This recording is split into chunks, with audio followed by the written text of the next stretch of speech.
दोस्तों, जो व्यक्ति खुद की सुरक्षा नहीं कर पा रहा है वह हजारों लाखों लोगों की रक्षा करने का दावा करता है। बात हो रही है बागेश्वर वाले बाबा धीरेंद्र कृष्ण शास्त्री की। धीरेंद्र कृष्ण शास्त्री की ऐसी सैकड़ों वीडियोज यूट्यूब पर मौजूद है जिसमें धीरेंद्र कृष्ण शास्त्री किसी का नाम बता देते हैं बिना बताए। उसके घर वालों में भाई का नाम क्या है, चाचा का नाम क्या है, बेटी का नाम क्या है।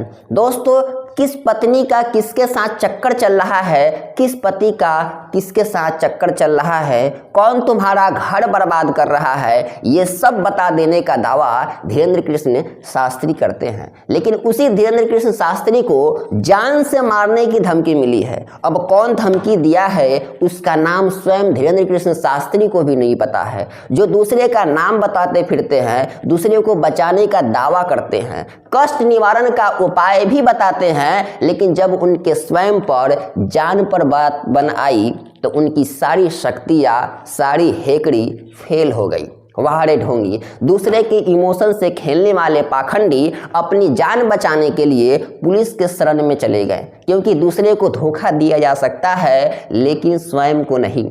बात जान पर बन आई तो बाबा को पुलिस स्टेशन में जाना पड़ा। धमकी देने वाले के खिलाफ अज्ञात नाम से FIR दर्ज करवाना पड़ा।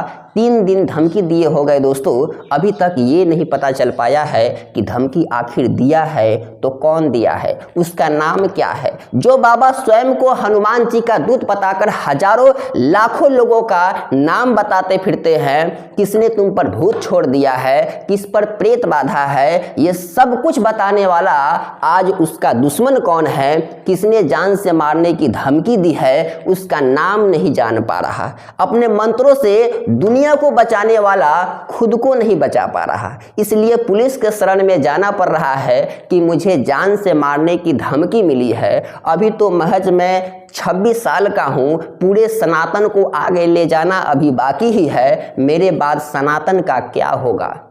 इसी चिंता में धीरेंद्र कृष्ण शास्त्री पुलिस स्टेशन पहुंच गए, लेकिन जब स्वयं के जान पर बात बन आई तो सर्वशक्तिमान धीरेंद्र शास्त्री की हवा निकल गई, सारी शक्तियां फेल हो गई। तो फिर दूसरे के कष्ट को दूर करने का दावा सही कैसे हो सकता है। दूसरे को कष्ट क्या है उसका उपाय बताते फिरते हैं, कौन तुम पर जादू टोना करके तुम्हें मारना चाहता है उसका नाम बता देते हैं, लेकिन उन्हें कौन धमकी दिया है उसका नाम क्या है ये ही धीरेंद्र शास्त्री को पता नहीं है।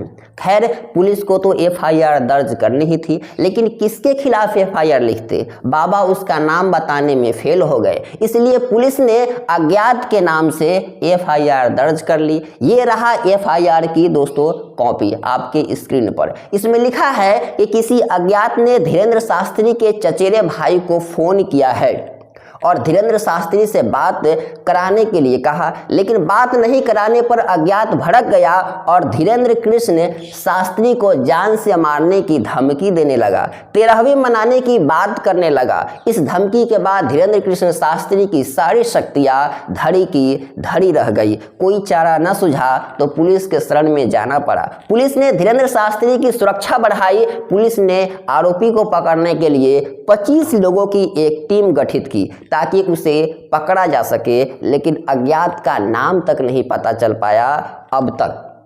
इस FIR की कॉपी में 3 जगह पर अज्ञात लिखा हुआ है दोस्तों, लेकिन कुछ लोग सवाल कर रहे हैं कि धीरेंद्र शास्त्री को उस अज्ञात के खिलाफ आखिर FIR की जरूरत ही क्यों पड़ी। एक मंत्र फूंकते और अज्ञात आरोपी को सामने पटक देते, उसकी जरूरत कैसे हुई सर्वशक्तिमान बाबा के जान लेने की धमकी देने की। इससे मेन स्ट्रीम मीडिया को एक और प्रमाण दिखाने का मौका मिल जाता और बाबा को भी एक बार फिर से भगवान बनने का सौभाग्य प्राप्त हो जाता।